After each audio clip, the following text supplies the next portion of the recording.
안녕하세요. 반갑습니다. C채널 특강으로 인사드리겠습니다. 훌륭한 대답보다 더 중요한 건 아주 좋은 질문이라고들 하는데요. 오늘도 삶과 신앙에 관한 내 안에 오래된 물음에 대해서 생각해보고 또 답해볼 수 있는 그런 시간 마련해보고자 합니다.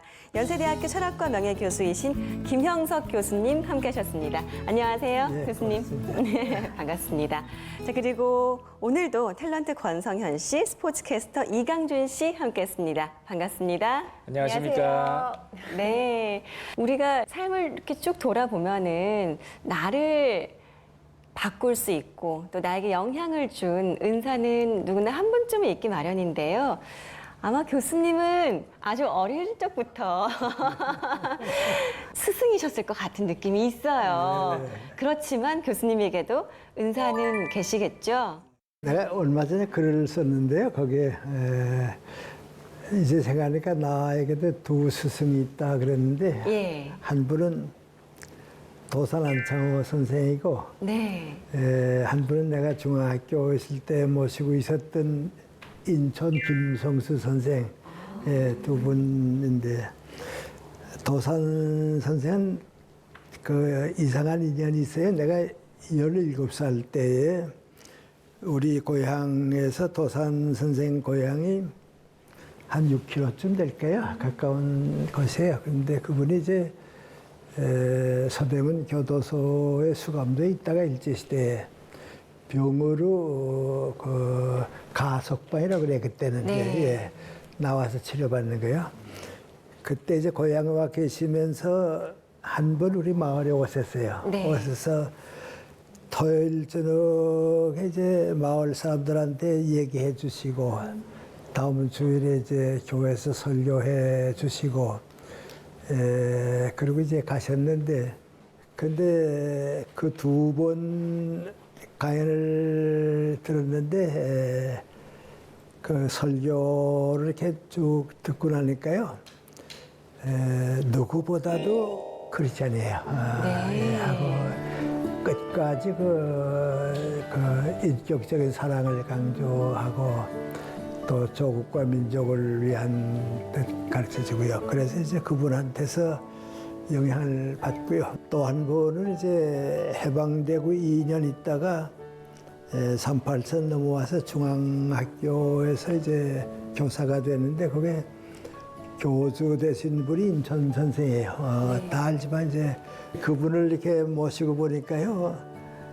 아주 후덕스럽고 양반스럽고 지금까지 내가 대해본 분 가운데는 정말 그 인간관계가 아주 좋으신 분이에요. 정말 좋으신 분이에요. 그래서 그 두 분은 스승이죠. 네. 그래서 스승이죠. 그런 거죠. 네. 예, 그렇죠. 아니 사실 역사책 속에서 만들었던 두 분을 동시대를 함께 살아가시고 또 이렇게 영감도 받으시고 교훈도 받으시고 또 그런 선생님을 교수님을 모시고 저희가 또 강연 듣게 돼서 네, 네. 저희가 더 영광인 것 같아요. 네. 같다는 생각 드네요. 감사합니다. 두 분도 사실 살아오면서 저 이런 분은 정말 이분은 저의 진짜 은사십니다. 저에게 이런 영감을 주셨습니다 하는 분들 계실 것 같은데 어떠세요? 네, 저 같은 경우는 초등학교 4학년 때 선생님이 생각이 나는데요. 네. 제가 사춘기 좀 빨리 왔나 봐요. 그때 선생님한테 죽고 싶다고. 네. 근데 이제 선생님이 사춘기가 빨리 왔나 보다고 이제 마음으로 위로해 주시고 편지도 써주시고 이런 것들이 제가 그 빠른 사춘기를 잘 이겨낸 그런 힘이 됐던 것 같아요. 그래서 이제 재작년에 한번 포항에 내려가서 선생님을 20몇 년 만에 또 인사를 드렸어요. 네. 그래서 선생님이 생각나요. 강준 씨는요? 저도 그렇게 생각해 보면요. 저는 그 선생님한테 계속 편지를 썼던 기억이 있어요. 그 정도로 연애 제 편지 마음- 아니고요. 연애 편지는 아니고요. 여자 선생님이었는데 교생 선생님한테 네. 그렇게 편지를 많이 쓰면서 인생에 대해서 고민들 상담해 주시면서 정말 저의 인생에 있어서 가장 힘든 시기에 같이 교감을 해주셨는데요. 저도 마찬가지로 최근에 만났는데 아이가 정말 많이 컸더라고요. 그러면서 너도 건강하게 잘 자랐구나 하면서 뿌듯해 하시더라고요. 참 감사하더라고요. 네. 이렇게 정말 누구든지 마음속에는 잊지 못하는 스승님이 계실 텐데 오늘 저희 C채널 특강 함께 해주신 여러분들도 그런 스승님을 만날 수 있는 귀한 시간이 됐으면 하는 바람으로 오늘의 강연을 시작해 보도록 하겠습니다. 자, 오늘의 강의 제목은요. 인간관계의 더 높은 차원을 위하여입니다. 교수님께 부탁드리겠습니다.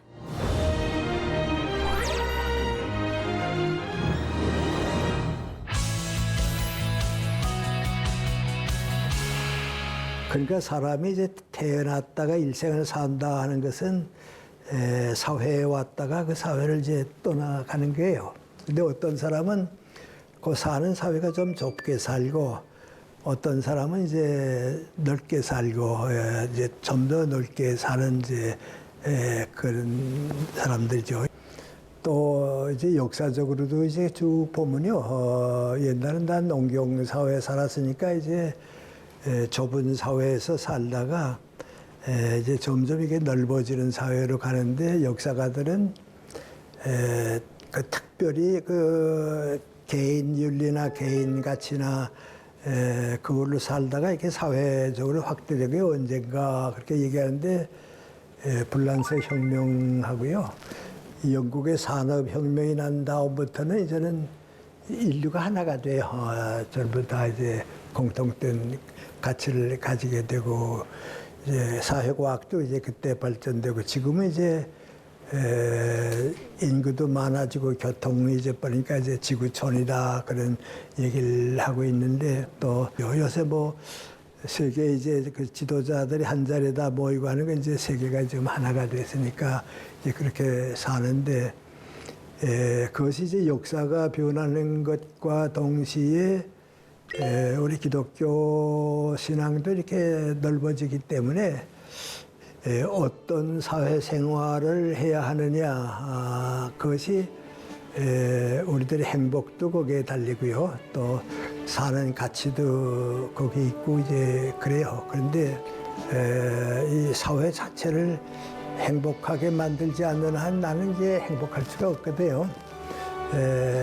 그저 갑자기 우스운 생각이 나는데요. 우리 신과대학의 한태동 교수라고 있어요. 그런데 그분이 언제 한번 이제 교수들끼리 앉아서 얘기를 하는데 누가 이제 이 얘기가 저 마포에서 한강가가 이제 바라다 보이는데 집을 가지게 되면 경치도 좋지만 이 다음에 땅값도 올라갈 텐데 돈 있는 사람은 거기 가서 살아서 투자하라고 이제 그래요.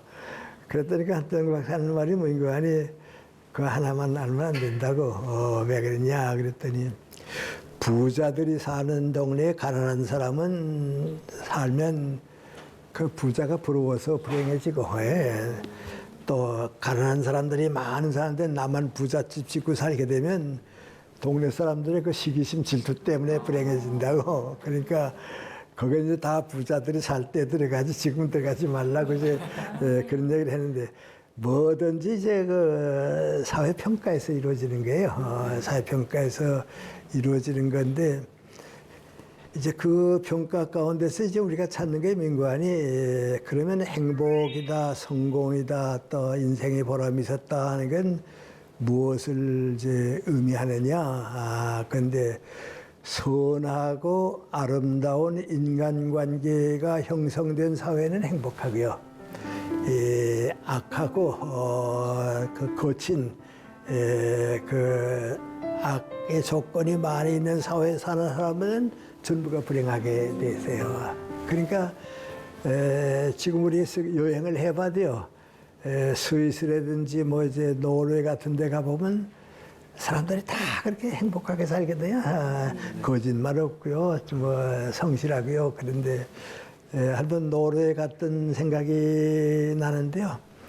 비가 많이 와서 어떻게 그 비옷을 하나 사야겠다 하고서 이제 그 가게에 들어갔는데 그때 내가 이제 50대 초반인데요. 내 나이 비슷한 그 남자가 이제 날 안내하고 내 아래하고 둘이 갔는데 안내하고 이제 뭐 이렇게 쭉 이제 뭐 물건 보여주는데 뭐 사라고 권고하는 것도 없고 그래도 쭉 따라봐요. 그러다가 이제 하나 골라가지고서 요거 괜찮을 것 같다고 또 내 아내도 보고서 괜찮다고 이거 사자고 그래서 이거 사겠다고 그랬더니 그 주인이 우리를 보는 표정이 그렇게 만족하냐고 영광이라고 그러냐 아주 기쁘다고 말이죠. 그렇게 좋아해요.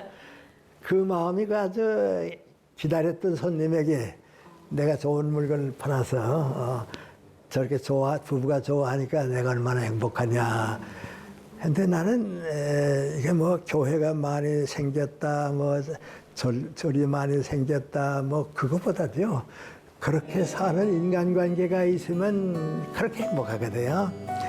그래서 이제 선하고 아름다운 인간관계를 같이 하는데 이제 그걸 우리가 보통 매력관이 윤리라고 그래요. 윤리.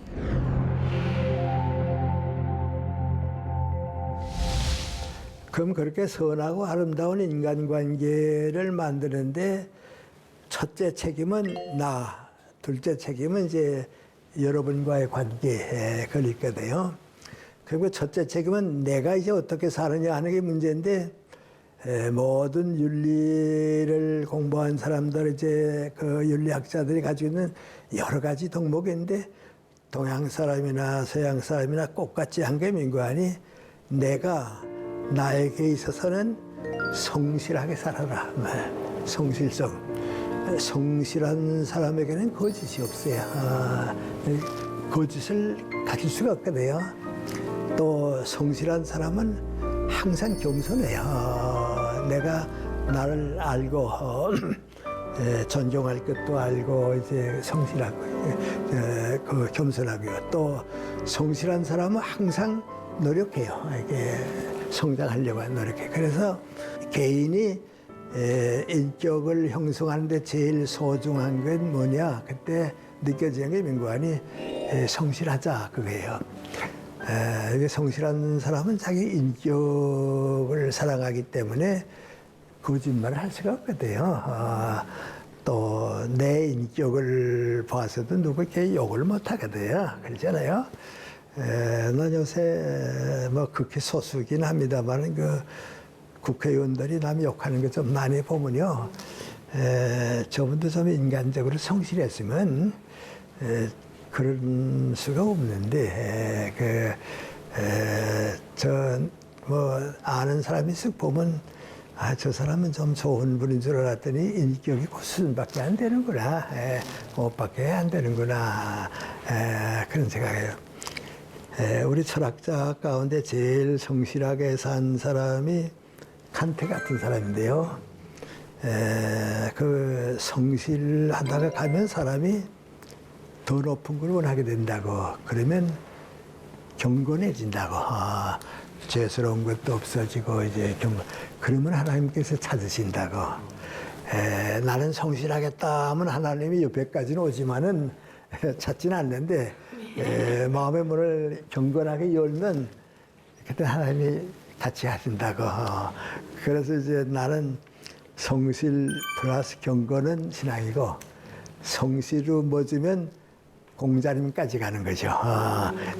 공자님 참 성실한 분이시거든요. 그래서 하고 또 성실한 사람은 인생에 무거운 짐을 진다고요. 무거운 짐을 지는데 이제 신앙을 가지게 되면 민관이 그 짐을 풀어놓는 거예요. 그 짐을 이제 풀어놓는 거죠. 그래서 나에게 있어서는 성실이고요. 그 다음에 이제 두 번째, 그러면 내가 많은 사람을 이렇게 대하고 있는데, 대인 관계에 있어서는 내가 나를 위해서는 성실성이고, 대인 관계에 있어서는 내가 누구를 받아들인가, 거기에 필요한 건 민관이 사랑이에요. 석가님은 그걸 자비라고 그러고요. 공자님은 그걸 어진 마음이라고 그랬는데, 우리 예수님께서는 그 이제 인간관계를 가까이 보셨으니까 이제 사랑이라고 그러죠. 조금씩 이제 달라요. 사랑은 이제 인간관계니까요. 그래서 정말 사랑하는 사람은 인간관계를 아름답게 가져갈 수 있고 그런데 이 사랑이 이제 잘못되게 되면 이기적인 사랑이 되거든요. 이제 그건 욕심이지 그건 사랑은 아니고요. 사랑을 하는 건데 근데 이 사랑의 수준이 아래서부터 이제 올라가게 되면 점점 더 높은 사랑으로 가게 되는데 이 사랑의 수준이 올라가질 못하게 되면 그만 이렇게 올라간 사람들보다도 사랑을 받아들이지 못해요. 사랑할 줄 몰라요. 예를 들어 말하면 이제 사랑의 제일 첫째는 이제 철들면서 사춘기를 보내고 남녀 간의 사랑인데요. 그때 지금 그 불행하고 고통을 만드는 게 전부 어디서 오느냐. 내가 사랑하는 건 위해 주는 건데 사랑을 위해 주는 거거든요. 그 위해 주지 않고 상대방이 왜 나를 위해 주지 않느냐고 하는 욕심을 가질 때 자꾸 일어나는 그 불행이거든요. 남녀 간의 사랑도 나는 위해 주는 건데 그 위해 주지 않고 나를 위해서 왜 안 해주냐 할 땐 어려움이거든요. 그래서 좀 쉽게 이해하기 위해서 내가 쓴 그 수필이면서 이제 내가 겪었던 그 얘기인데요. 대학 다닐 때에 내 아주 가까운 친구 셋이 있었어요. 한 번은 그 허군인데요. 허영이라고 이제 그런데 그 허군이 그 누이 동생이 어린 동생인데 그 누이 동생한테서 옛날이니까 이제 전화가 아니고 편지가 왔어요. 오빠가 요새 좀 이렇게 고민이 많이 있는 것 같은데 좀 와서 만나서 얘기 좀 해줬으면 좋겠다고 그랬어요. 그래서 이제 주말에 가봐야겠다 하고서 이제 찾아갔다고요. 찾아갔더니 밖에 나가고 없고 그 어린 누이 동생이 뭐 시험 공부하고 있어요. 그래 오빠 어디 갔냐 그랬더니 산책 나간다고 나갔는데 이제 곧 들어올 거라고 그래요. 옆에 방에 오빠 번호 가라고. 그래 가보니까 책은 다 어떻게 없어지고요. 악보 하나 하고 바이올린 하나 하고 그거 있어요. 그래서 야 오빠가 바이올린 시작했냐 그랬더니 뭐 바이올린을 하려고 해서 하는 게 아니고 뭐 좀 힘들어서 그거 하는 것 같다 그래요. 그래서 뭐 때문에 그런 것 같으냐 그랬더니 전 모르죠 그래요. 근데 이제 왔어요. 그래서 오래간만에 만나니까 너무 이제 반가워서 그러다가 내가 이제 가까운 사니까요. 나나 당신이 저 우리 좀 다 음치인데 바이올린 해봤자 안 될 건 틀림없는데 네. 바이올린 시작했어 그랬더니 바이올린 하려고 한 건 아니고 그래 그 뭐겠냐고 그랬더니 뭐 꼭 잊어버려야 할 게 있는데 잊어버릴 수가 없어서 그래서 이거라도 하면 잊어버릴까 싶어서 시작했다고 그런 거예요. 무슨 일이 있었어? 그랬더니 괜찮아. 세월이 지나면 괜찮을 거야. 그래. 뭐 나한테 얘기 못할 게 뭐냐고 얘기해보지 그랬더니 괜찮아. 다른 얘기 하자 그래요. 그래서 내가 그 얘기 안 하려면 나 갈게. 그랬더니 좀 부끄러운 얘기 할까? 그래서 무슨 얘기냐? 그랬더니 나도 모르게 우리 그 세 친구 가운데 한 친구의 누이 동생이 이제 일본 와서 또 공부하고 있어요. 그 박군의 그 누이 동생을 자기가 사랑했다고 사랑한데 정말 자기는 그 전통열정이 그래요.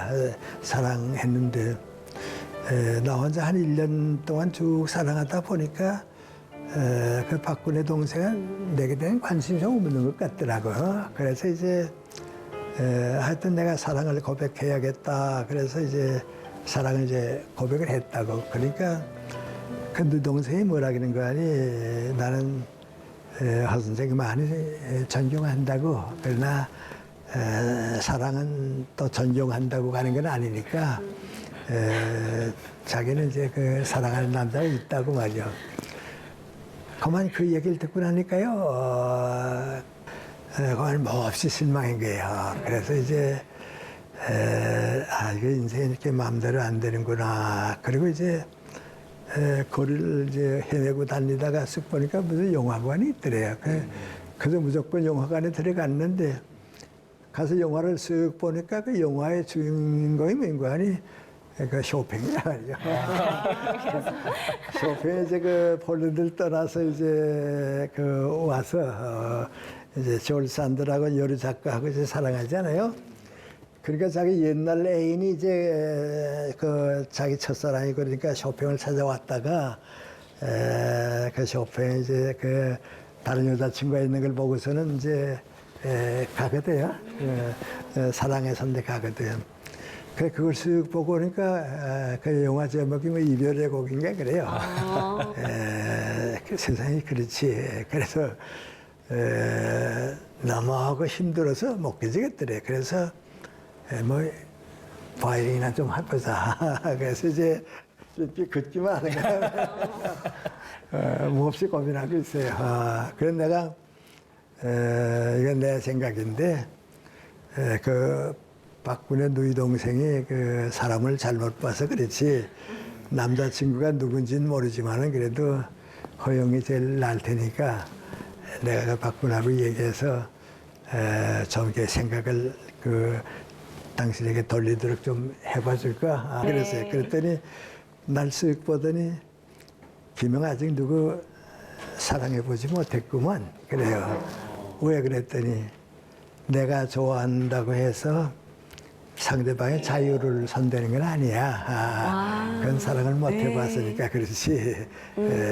내가 괴로워하는 게 낫지. 그 사랑하는 여인 보고서 이래라 저래라 그건 아니라고 그래요. 그렇게 보니까 내가 그게 좀 창피스러워지대요. 그 말이 맞는 거라고 하죠. 그날 하여튼 차를 마시고 와서요. 와서 가만 생각해 보니까 역사라고 하는 게 다른 게 아니라구나. 인간은 자유를 찾아서 이제 그 고생하고 역사를 만들어가고 하나님은 그 자유를 사랑해 주는 거. 그게 이제 인간과 하나님의 관계인데 만약에 우리가 하나님 왜 우리를 내버려둬서 이렇게 범죄하게 했습니까? 그러면 내가 너희들한테 어떻게 목적을 만들겠냐 말이죠. 난 너희들 자유는 사랑한다고. 너희 자유 때문에 너희가 인간인데 하나님의 사랑을 받는 건데 예수님께서 10번 우시더라도 우리 자유는 꺾지 않으시거든요. 그럼 남은 건 뭔가 우리가 회개하는 거거든요. 그 누가복음 15장에 보면 탕자의 비유 있잖아요. 탕자의 비유인데 아들이 재산가 다 팔아먹고서 아버지 밑으로 돌아가는 길밖에 길이 없다 하고 돌아가는데 그 아버지는 떠난 아들 기다리라고 항상 이제 문방울만 내다보다가 멀리 오니까 먼저 봤다 그러잖아요. 가서 너무 좋아서 이제 잔치를 베풀고 했다는 거. 그래서 이제 내가 그 수필을 쓰면서 뭐인 거 아니 자유와 사랑의 변증법이라 그랬어요. 인간의 자유와 하나님의 사랑. 근데 이 인간관계에서 행복하다 하는 게 뭐인 거 아니 좀 더 높은 사랑할 수 있는 거, 좀 더 귀한 사랑할 수 있는 거. 그래서 이제 우리 인간관계에서 좀 더 높은 차원은 뭐인 거 아니 나에게 있어서는 성실하고 다른 사람에게 대해서는 사랑을 베푸는 거. 근데 그 사랑을 베푸는데 제일 중요한 가운데 하나가 뭐인 거 아니? 사랑을 위해 주는 거예요. 위해 주는 거예요. 그래서 난 내 아내가 이제 먼저 세상 떠난 다음에 아내를 보내고서 배운 게 뭐인 거 아니? 사랑을 하는 사람이 사랑을 받는 사람보다 행복해요. 다들 생각은 사랑을 받는 사람이 행복한 줄 아는데요. 사랑을 받는 사람보다는요, 사랑을 하는 사람이 행복해요. 근데 그 어디까지 사랑하는가? 내 것은 다 바치더라도 상대방의 행복에서 더 참다운 행복을 내가 가지는 거, 그거예요.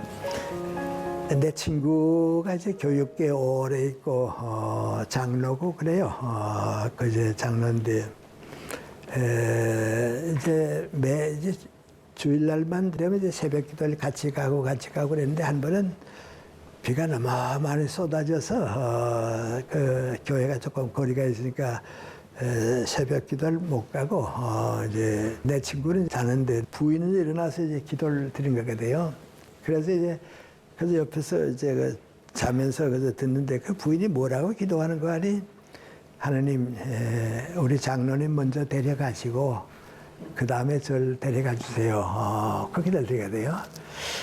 무슨 기도가 그랬나. 근데 못 들은 체 하고 있다가 조반 먹다가 그 부인 보고서 나 먼저 가고 당신 후에 가면 뭐 혼자 남아서 뭐 할래? 그 나이에 뭐 연애할 것도 아니고 말이야. 애들하고 또 행복한 것도 아니고 뭐 할래? 그랬더니 저간다 사람들이니까요.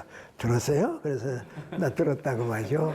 그랬더니 그 분이 할 말이 뭔가 아니 80이 넘고 나니까 이제 여러 가정을 보는데 제일 불쌍한 게 있는 거 아니 남편이 혼자 남는 거라고.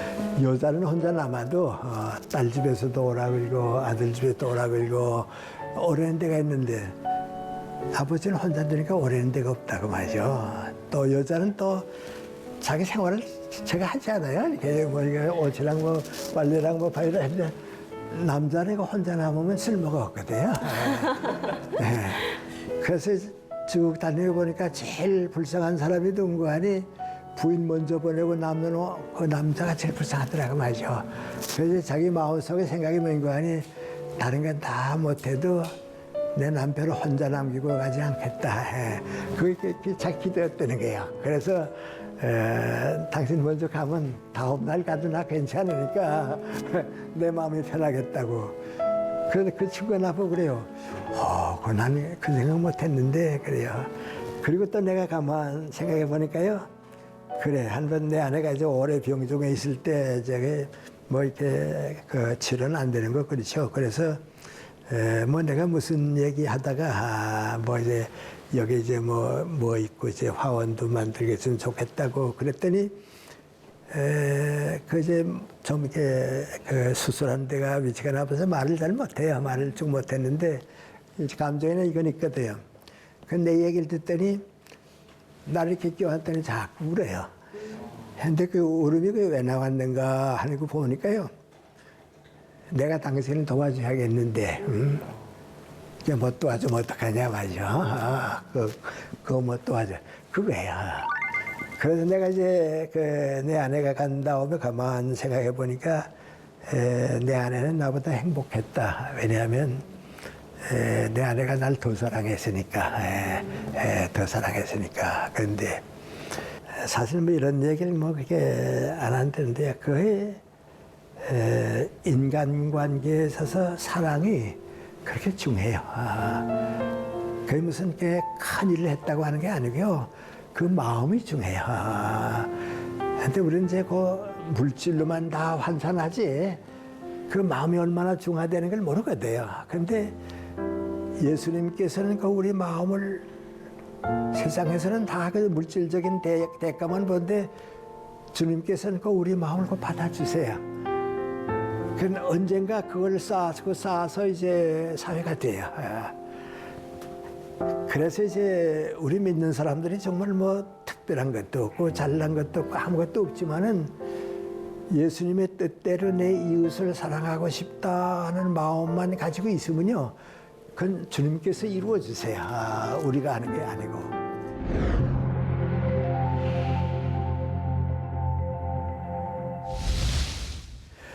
그 다음에 이제 그 사회 문제가 됐을 때 이제 인간관계가 어떻게 되냐. 인류 역사가 생긴 다음부터 오늘까지 사회의 그 정치 사회, 이제 경제 사회의 인간관계는 두 가지 질서로 나타나요. 그 하나는 맹관이 정치, 경제, 법률, 사회인 모든 것은 정의의 질서가 유지하고요. 그 다음에 우리 종교, 교육, 우리 기독교, 예수님은 우리에게 중요한 맹관이 그 정의의 질서 위에 사랑의 질서를 주세요. 이 둘이 있어서 완전한 사회가 되고 행복한 사회가 되는데요.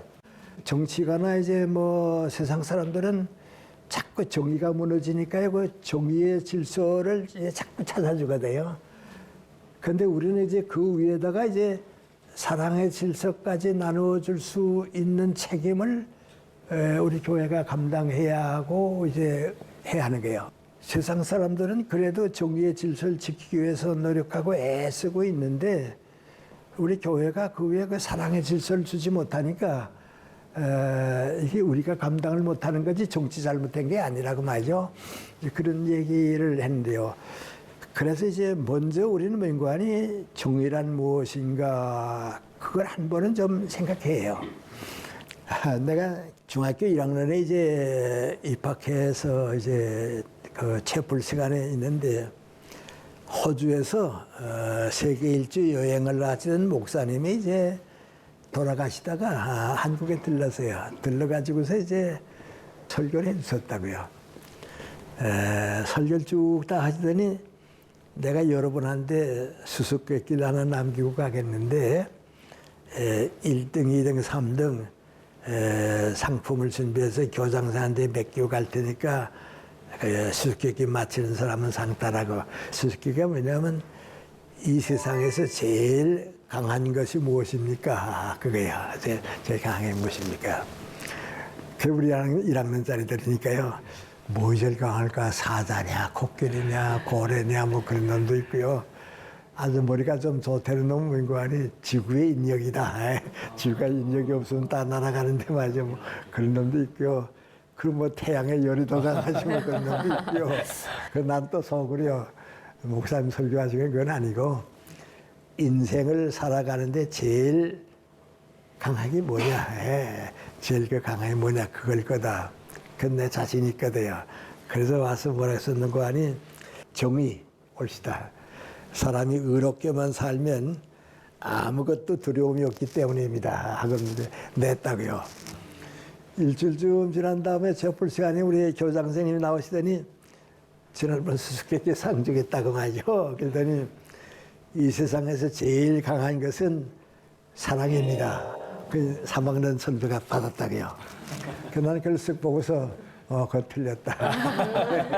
사랑은 눈물이 있고 약하고 그리고 의롭게 사는 게 더 강하지. 그건 말도 안 된다 와요. 그건 우리 목사님 교장 선생님 몰라. 그건 틀렸다 말이죠. 그런 생각하고 있는데 2등 하더니 내 이름 떡 부른다고 말이야. 정유라고 말이죠. 그래서 이제 하여튼 2등 받긴 받았어요. 그래서 보니까 이제 성경책을 사서 뒤에다 사인했는데 500명 학생 앞에서 정의라고 하는 대답으로 2등을 준다고 이제 썼어요. 사인하게 썼어요. 그래서 가만 들춰보니까 이건 틀렸다 말이죠. 정의가 사랑보다 강한 건 틀림없는데 틀렸다. 그래서 이자를 뻑뻑 씹고 일자를 꽂아.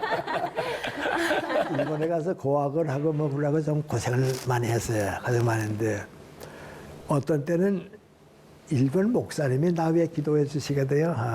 나 이제 한인교양을 일본 교회를 많이 좀 배우고 그리고요.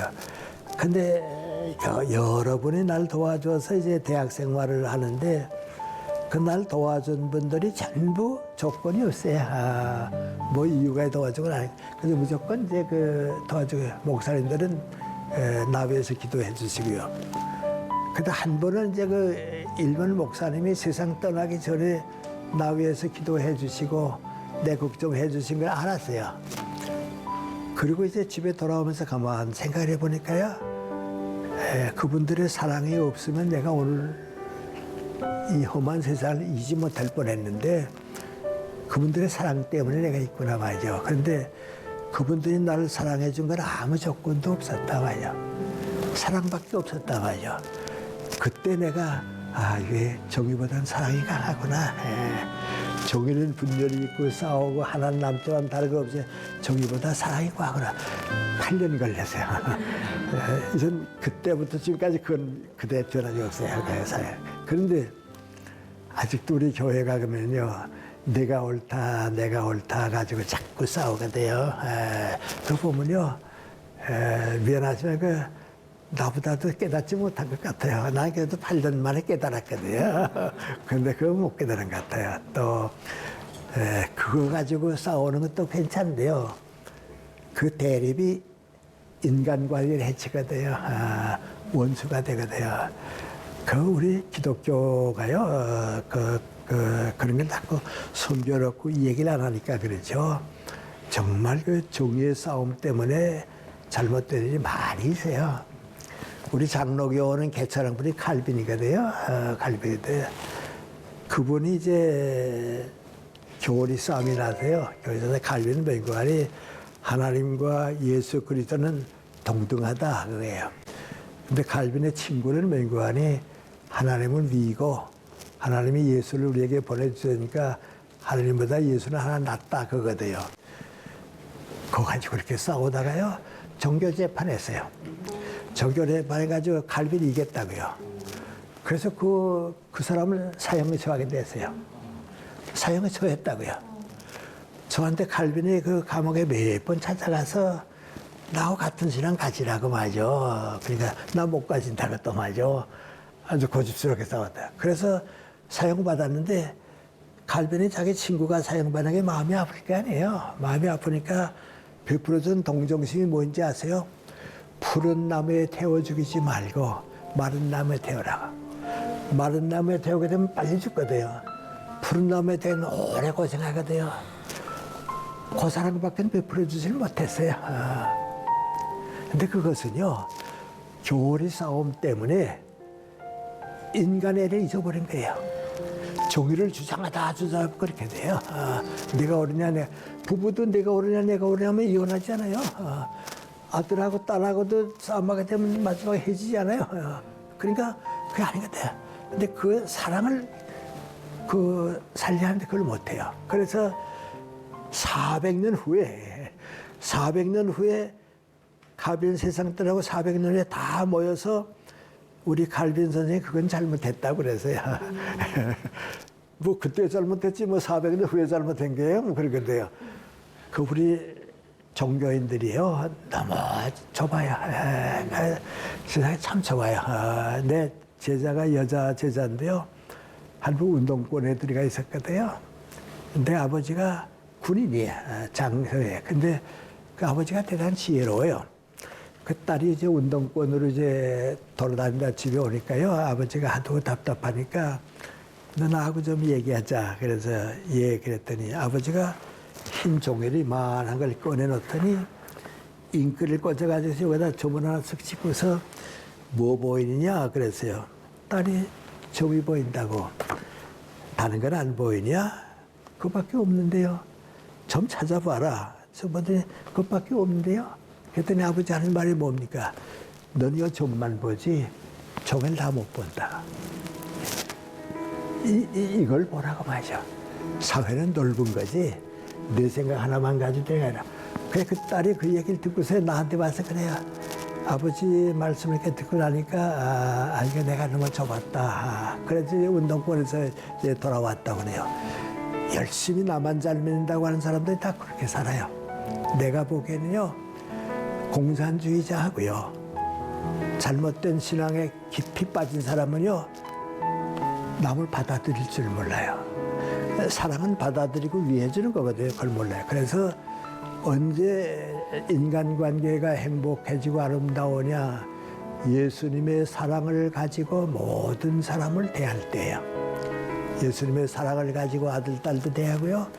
아들, 딸에 대해서 욕심내지 말고요. 예수님의 사랑은 인격을 사랑하는 거예요. 그러니까 내 아들, 딸들이 이 다음에 50, 60이 됐을 때 어떤 인간으로 세상에 살 수 있을까 그거 위해 기도해 주는 거예요. 지금 뭐 1등 해라, 2등 해라, 뭐 상 받아라, 그건 낮은 사랑이고요. 부부 사랑도 그래요. 아까 그 내 친구의 부인 같이 말이죠. 내가 끝까지 보살펴줘야지 말이죠. 그 사랑이에요. 그리고 그 사랑이 정치가들은 국민으로 가야 돼요. 오늘 결론은요.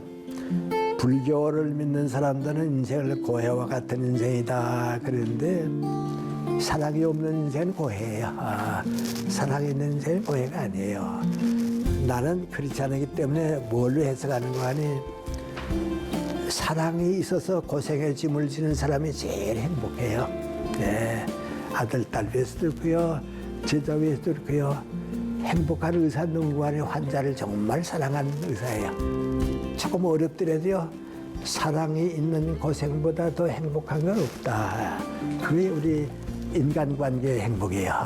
그래서 예수님의 말씀을 우리가 받아들이고 그렇게 살아보고 체험해 보면요. 그 이제 미안합니다. 나는 예수님의 사랑을 좀 더 깨닫기 위해서는 한 10년 더 살고 싶어요. 그러면 더 깨달을 것 같아요. 왜냐하면 자꾸 느껴지거든요. 그래서 여러분도 그 사랑이 있는 고생, 그것이 인간관계의 가장 그 예수님의 뜻이다 하는 생각을 함께 해주시면 좋겠습니다. 예.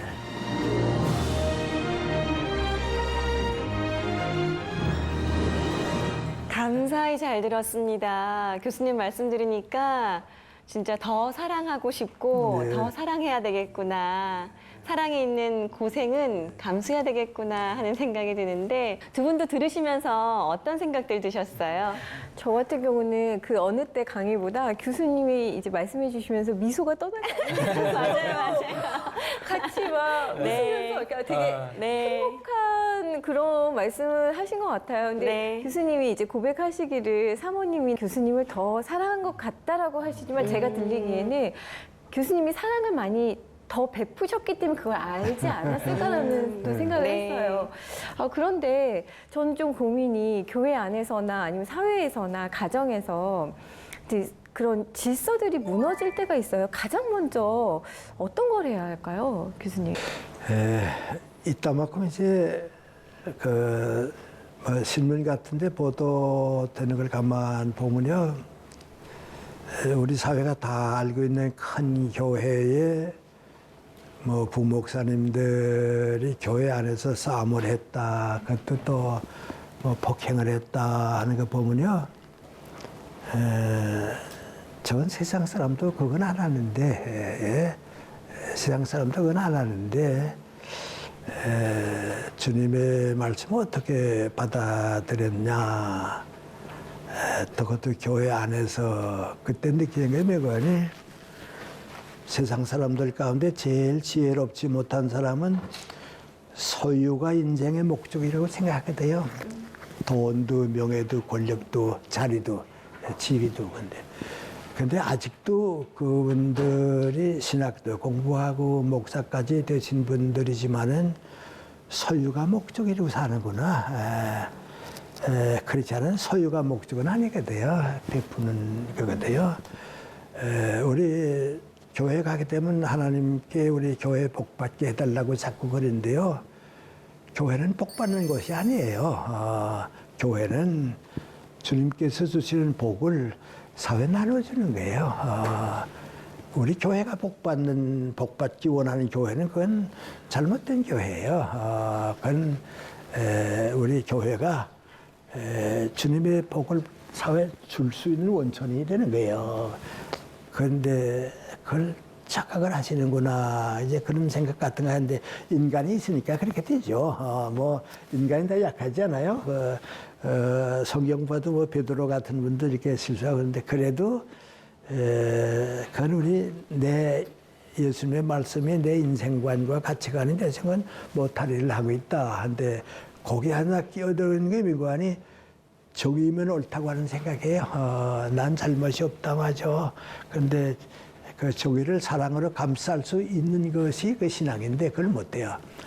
나도 이제 우리 남자들의 위치에서 보면 젊었을 때는 어머니의 사랑으로 살고, 나이 들어서 이제 아내의 사랑으로 살게 돼요. 그 사랑이 없으면 가정은 아니거든요. 그런데 교회는 사회에 대해서 그 어머니, 아내의 굿을 해야 돼요. 그래서 이렇게 더 많이 베풀고 안식을 주고 이제 그래야겠는데, 그런 그 책임을 우리가 좀 느끼면 좀 나아지겠지, 아무래도. 네. 이제 오늘 얘기 주제와 같이 돌고 돌고 돌아도 결국은 또 사랑이에요. 네. 강준 씨 어떻게 보셨어요? 진짜 저는 한마디로 사랑입니다. 사랑합니다. 저도 그 말씀 드리고 싶었어요. 네네. 아니 뭐 다른 것보다도요, 제가 잊고 있었던 게 그 사랑이 아닐까 생각이 들었습니다. 뭐 돈도 중요하고 명예도 중요하지만 제 안에서 늘 항상 부족했던 게 뭘까 생각해 봤는데, 그게 바로 사랑이었더라고요. 사랑하면 성실할 수 있고 사랑하면 더 행복할 수 있는 게, 감사합니다. 사랑합니다. 네. 자, 오늘 순서는 여기까지입니다. 함께 해주신 여러분 고맙습니다.